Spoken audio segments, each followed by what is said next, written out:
bapak, anak, si Indo Joni, mereka menargetkan sebuah toko emas yang berada di daerah, susah amat sih, Ton.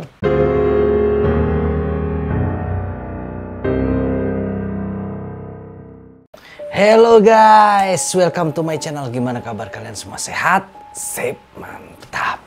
Kali ini guys, gua mau bercerita tentang seseorang yang bernama Johnny Indo. Johnny Indo ini adalah seorang mantan perampok, seorang pendakwah, dan seorang bintang film ya.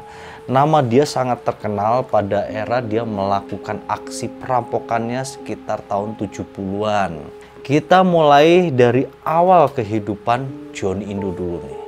Bapaknya adalah bernama Matthias Edgecombe. Dia adalah serdadu Belanda yang ditugaskan ke Indonesia pada masa agresi militer Belanda yang pertama. Itu pada bulan Juli sampai Agustus tahun 1947. Nah, si Matthias Edgecombe ini begitu diterjunkan ke Indonesia dan melihat suasana serta perjuangan rakyat Indonesia pada saat itu, dia malah bersimpati kepada orang Indonesia. Sampai dia kemudian menemukan tambatan hatinya bernama Sophia yang akhirnya menjadi ibunya si Johnny Indo ini ya. Mereka pun akhirnya menikah. Hingga Johnny Indo pun kemudian lahir di Garut pada tanggal 6 November tahun 1948. Kemudian hingga pada tanggal 27 Desember tahun 1949, itu adalah hari di mana Belanda ini mengakui kedaulatan Indonesia. Hingga masyarakat Belanda yang berada di Indonesia pun pulang kampung. Akan tetapi Matthias ini tetap bertahan di Indonesia. Karena dia sudah terlanjur cinta dengan Indonesia, dia sudah terlanjur cinta dengan keluarganya. Bahkan sampai dia mengangkat 4 orang anak gitu loh. Setelah Belanda pergi, Matthias diterima di kesatuan yang berada di Garut, Jawa Barat ya, di Bandung tepatnya. Dia diterima di Resimen Kesatuan Tentara dan berpangkat Letnan 1. Hingga pada tahun 1960 dia mengundurkan diri dari Kesatuan Ketentaraan di Indonesia. Kemudian setelah itu dia pun pindah ke Mangga 2 daerah Jakarta. Di Mangga 2 ini dia mulai membangun dari nol keluarga kecilnya dengan cara dia membuat sebuah bengkel sederhana. Sementara Johnny Indo kecil itu ya layaknya anak-anak ya, dia suka ya bermain dengan teman-teman sepantarannya gitu. Cuman memang karena dia beda gitu ya, maksudnya kan rambutnya agak pirang, terus matanya agak biru gitu kan, hidungnya mancung gitu. Dia sering diejek oleh teman-temannya, sering dibully gitu. Nah, lucunya ini adalah awal dari kenapa dia dinamain Johnny Indo nih guys. Jadi pada saat itu teman permainan Johnny Indo ini ada yang bernama Johnny juga gitu. Akhirnya masyarakat sekitar situ untuk membedakan kedua anak ini, jadi kalau manggil itu biar nggak datang dua-duanya gitu kan, kalau dipanggil Johnny gitu kan dua-duanya bisa noleh. Mereka menamai si Johnny Indo ini dengan tambahan Indo itu tadi gitu. Jadi Johnny Indo karena kan dia bule. Masa kecil Johnny sampai ke remaja itu ya itu dipenuhi dengan suasana hati si Johnny ini yang minder dan malu. Karena dia berbeda dengan kawan-kawan yang lainnya secara fisik gitu ya. Cuman ini berlangsung sampai dia menginjak dewasa saat dia mengenal tetangganya, seorang cewek yang bernama Stella. Dan dia mulai menaruh hati kepada Stella. Pada saat itulah kepercayaan diri dari Johnny ini pun tumbuh. Kemudian suatu saat dia memberanikan diri untuk menyatakan isi hatinya kepada si Stella. Begitu dia menyatakan, Stella, aku kayaknya suka sama kamu deh, gitu kan. Nah, si Stella menampik, guys. Si Stella, nggak mau, gue nggak mau sama lo, gitu kan. Nah, si Johnny ini kecewa, dia sedih, dia pulang ke rumah langsung mengurung diri di dalam kamar. Dia merasa sangat kecewa dan dia pun sampai menangis. Pada saat itu, Matthias ya, bapaknya ini melihat keadaan anaknya, dia pun mendatangi si Johnny Indo. Dia bilang, anak laki-laki nggak boleh cengeng. Udah gitu doang. Nah, Dari kata-kata itu ternyata sangat membekas di hati Johnny Indo. Sangat tergurat bahwa seorang laki-laki itu adalah harus tegar, tidak boleh cengeng. Hingga meskipun dengan hati yang sebenarnya masih terluka gitu ya, tapi Johnny Indo memberanikan diri lagi untuk menyatakan rasa cintanya lagi kepada si Stella. Kemudian dia pun menyatakan, diterima guys, kali ini diterima. Johnny Indo tidak mau berlama-lama pacaran. Mereka pun menikah pada saat si Johnny ini masih berumur 16 tahun. Dia langsung tancap gas dan mempunyai 4 orang anak. Hingga pada saat itu perjalanan karir si Johnny Indo cukup naik turun ya. Jadi dia sempat menjadi supir truk, dia sempat menjadi foto model gitu kan.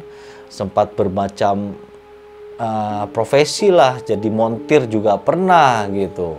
Sampai pada tahun 1973 dia mendengar kabar yang sangat menyedihkan tentang meninggalnya ayah kandungnya, Matthias H. Kembung. Pada saat itu dia merasa sangat down, sangat sedih hatinya. Dan pada saat itu pula satu beban besar tanggung jawab untuk menafkahi keluarganya langsung terbebankan di pundaknya. Dia harus menafkahi istrinya, anak-anaknya, ibunya, dan adik-adik angkatnya. Semua ada di pundak dia. Pada saat itu memang era 70-an ya, itu adalah era-era wajah Indo itu sangat dikagumi gitu loh ya. Orang Indo itu kan memang ganteng-ganteng gitu, sampai sekarang juga ajib-ajib gitu ya. Nah, Johnny Indo sempat melesat karirnya sebagai foto model dan bintang film. Cuman sayangnya kenikmatan dan kemewahan dunia yang didapatkan pada saat itu disia-siakan oleh Johnny Indo. Dia terjerumus oleh pergaulan yang gak bener. Dia bermain wanita gak bener, dia bermabuk-mabukan di kehidupan malam segala macem. Jadi dia hanya menyisakan sedikit uang dari hasil kerjanya itu kepada keluarga. Dan sebagian besar dihabiskan untuk berfoya-foya bersama teman-temannya. Hingga dengan cara hidup yang dilakukan oleh Johnny selama ini sudah gue bisa perkirakan apa yang terjadi kemudian ya. Jadi si Johnny ini akhirnya kesulitan dalam hal keuangan. Pada saat itu memang job lagi seret hingga dia sangat kesulitan untuk menghidupi keluarganya. Tapi pada saat itu Johnny tidak berpikiran ya untuk mau kembali menjadi montir atau supir truk lagi gitu loh. Nah, di saat itulah ada 3 orang teman dari Johnny Indo ini berkunjung ke rumah Johnny. Inilah titik awal ya mengapa Johnny menjadi seorang perampok. Itu berawal dari situasi ekonomi sulit yang dialami Johnny dan keluarga dan berkunjungnya teman-temannya ini. Teman-temannya ini datang dengan membawa berjuta keluhan tentang kesulitan ekonomi yang mereka alami masing-masing gitu. Aduh, gua sulit nih, gua belum makan, keluarga gua juga susah, mau makan, mau beli baju, gimana nih, pusing. Jadi mereka berempat tuh kompak obrolannya soal kesulitan ekonomi semua. Sampai ada salah satu teman dari Johnny Indo ini nyelentuk.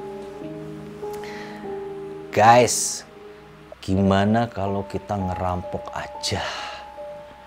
Nah, pada saat itu si Johnny ini kaget ya, kaget dan sebenarnya pada awalnya tidak terpikir bahwa dia akan melakukan perampokan gitu. Tapi di balik apa ya, di perasaan yang lain gitu ya, itu dia berpikir, wah kayaknya boleh juga nih kalau kita ngerampok gitu kan, karena keadaan juga sangat sulit gitu. Dan memang kebetulan si Johnny Indo pada saat itu sangat demen membaca buku yang berisi tentang action gitu loh, tentang perampokan, tentang spionase gitu. Hingga dia pun akhirnya menyetujui untuk merampok. Cuman dia berprinsip begini, Kalau kita ngerampok, hasilnya jangan tanggung-tanggung. Kita harus sekali ngerampok dapatnya harus yang gede. Gua nggak mau yang klasteri, yang kecil-kecilan. Karena dia ya mungkin kebaca komik-komik itu ya, komik-komik itu kan perampokannya keren-keren biasanya gitu kan. Terus gua nggak mau dalam perampokan ini ada kekerasan. Gua nggak mau ada pembunuhan, nggak mau ada perkosaan, nggak mau korban sampai dilukai. Dari awal dia tanamkan itu ke teman-temannya.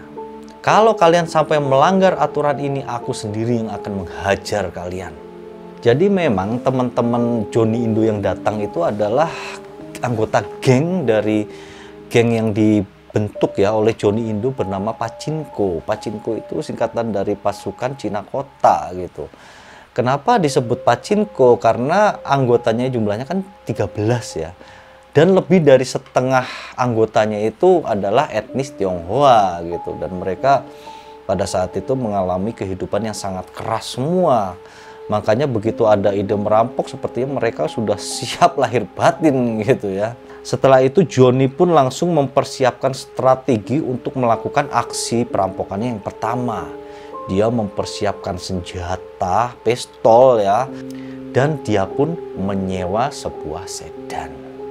Jadi memang Johnny ini nanti kan pada akhirnya gitu ya, ada sebagian masyarakat ini yang menyebut bahwa Johnny Indo ini adalah seorang Robin Hood-nya Indonesia gitu loh. Karena hasil perampokannya nanti itu bakal dibagikan ke rakyat-rakyat yang tidak mampu. Dan memang salah satu alasan Johnny mau merampok, pertama karena memang dia sedang kesulitan ekonomi di keluarganya. Kedua, dia memang melihat perbedaan jurang antara si kaya dan si miskin itu terlalu jauh pada saat itu di Indonesia. Di saat merampok, dia pun punya prinsip yang lucu juga gitu loh. Dia tidak mau menghabiskan barang yang ada di toko. Jadi misalnya toko itu punya emas 5 kilo gitu ya. Dia hanya menargetkan ngerampok itu setengahnya, paling banyak 3 kilo. Itu dilakukan kepada semua toko yang nantinya bakal dirampok itu seperti itu. Mesti disisakan separohnya. Lucu ini orang, tapi ya hebat juga. Jadi baik-baik jahat gitu ya kalau menurut gua gitu. Perampokan pertama ini dilakukan pada tanggal 20 September tahun 1977.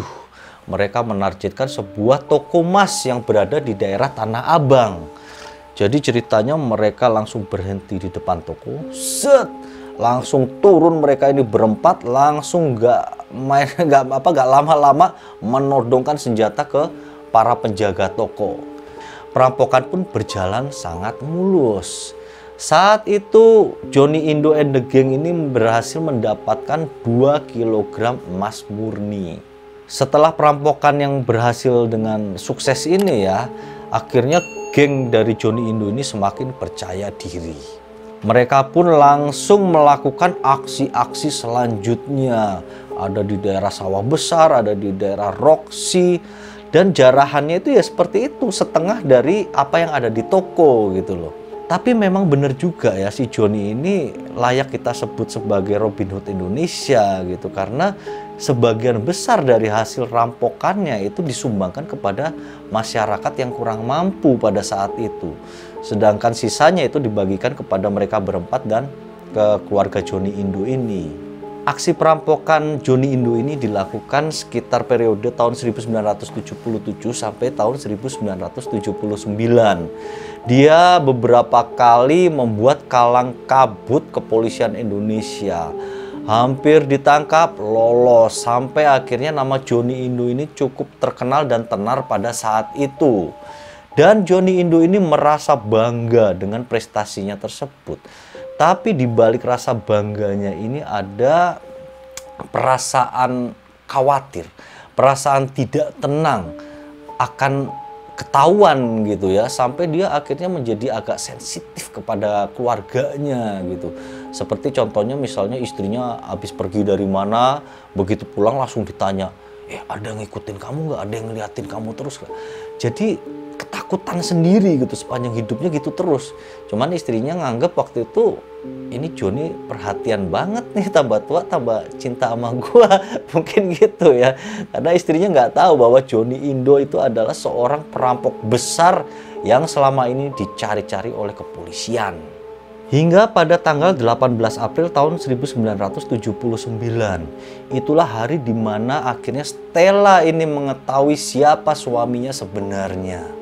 Jadi rupanya kepolisian berhasil menyelidiki dan mengendus keberadaan dari Joni Indo ini sampai mengetahui rumahnya.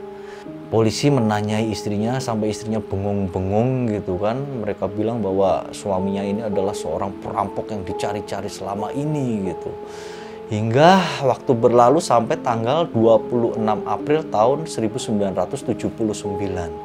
Itu adalah saat ditangkapnya teman dari Joni Indo awalnya ya. Jadi satu persatu teman Joni Indo ini tertangkap. Hingga mereka semua tertangkap, tinggal yang terakhir Joni Indo belum tertangkap. Mereka menginterogasi kawanan Joni Indo ini sampai akhirnya mereka mengakui keberadaan Joni Indo ada di mana. Pada hari itu juga polisi pun langsung menuju tempat persembunyian yang ditunjukkan oleh anak buah Joni Indo. Dia bersembunyi di daerah Sukabumi di sebuah gua. Dia pun langsung tertangkap. Hingga Joni Indo pun digelandang ke kantor polisi. Akhirnya Joni Indo pun sampai ke masa persidangan. Di persidangan itu terbukti bahwa dalam kurun waktu 2 tahun ya sekitar itu perampokannya, dia berhasil menggasak emas itu seberat 129 kilogram. Kilo 129 guys. Tapi hukumannya itu tidak terlalu berat sih menurut gua ya. Dia dituntut 10 tahun untuk kepemilikan senjata ilegal dan 4 tahun untuk aksi perampokannya. Hingga total Joni Indo harus mendekam di penjara selama 14 tahun. Dia dipenjara di Cilacap atau di penjara Nusa Kambangan. Pada saat itu Nusa Kambangan adalah benar-benar penjara yang masih asri gitu. Jadi masih menyeramkan, benar-benar hutan-hutan itu masih wah, serem dah pada tahun 70-an gitu kan.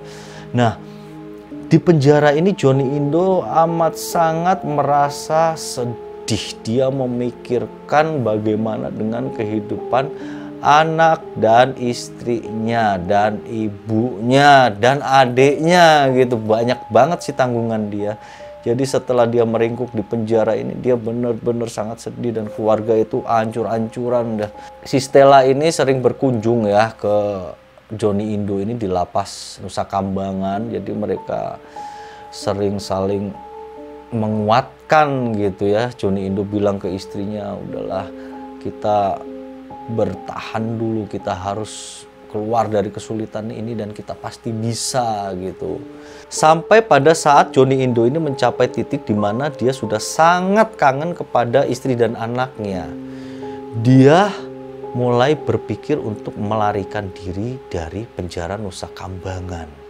Memang pada saat itu Joni Indo ini di penjara dikenal sebagai pribadi yang kalem sebenarnya. Pribadi yang kalem tapi disegani gitu ya, ditakuti. Hingga Joni Indo ini pun membuat kelompok yang dipersiapkan untuk melarikan diri. Dia mengumpulkan sampai 34 orang yang siap untuk melarikan diri bersamanya. Aksi ini dilakukan pada bulan Mei tahun 1982. Joni Indo berhasil melarikan diri dari penjara Nusa Kambangan. Jadi sebanyak 34 orang dipimpin oleh Joni Indo. Mereka kabur dan tidak tertangkap. Berhasil kabur.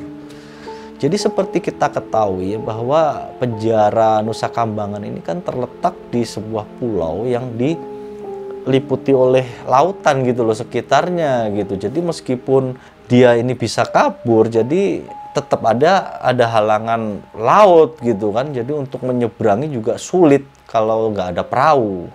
Karena pada saat itu masih banyak hiu, binatang-binatang buas gitu.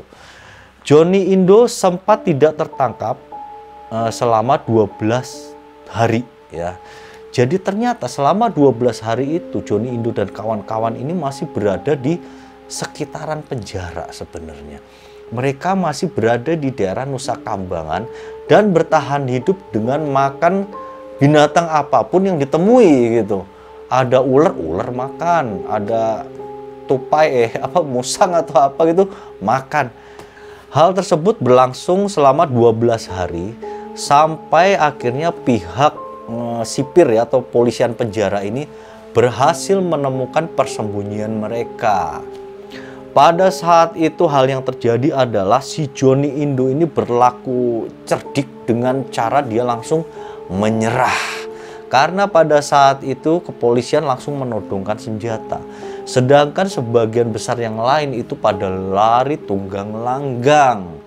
Mereka langsung diberondong tembakan oleh para polisi hingga sampai 11 orang meninggal. Hingga kemudian pada tanggal 27 Februari tahun 1988,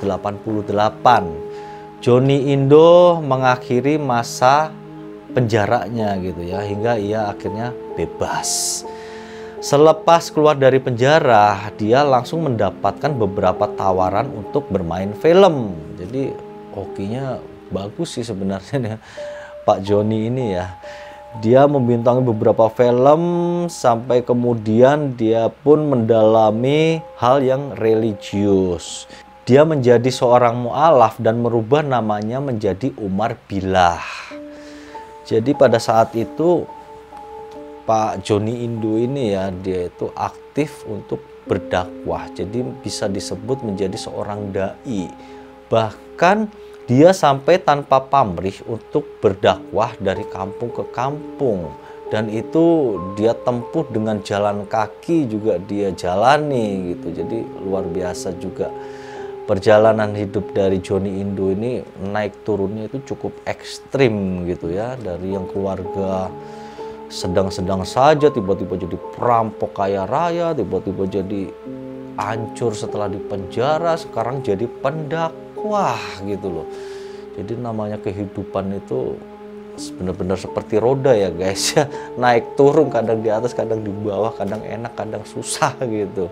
Hingga baru-baru ini pada tanggal 26 Januari tahun 2020, Joni Indo menghembuskan napasnya yang terakhir karena dia menderita sesak napas. Beliau meninggal pada usia 72 tahun. Dan sampai sekarang nama beliau sebagai seorang, seorang penjahat, biar bagaimanapun ya. Seorang penjahat tapi yang baik hati. Sampai masyarakat menjulukinya Robin Hood pasti tidak mungkin kalau tanpa sebab. Mungkin segitu dulu ya kisah tentang salah satu orang terkenal di Indonesia ini yang bernama Bapak Joni Indo.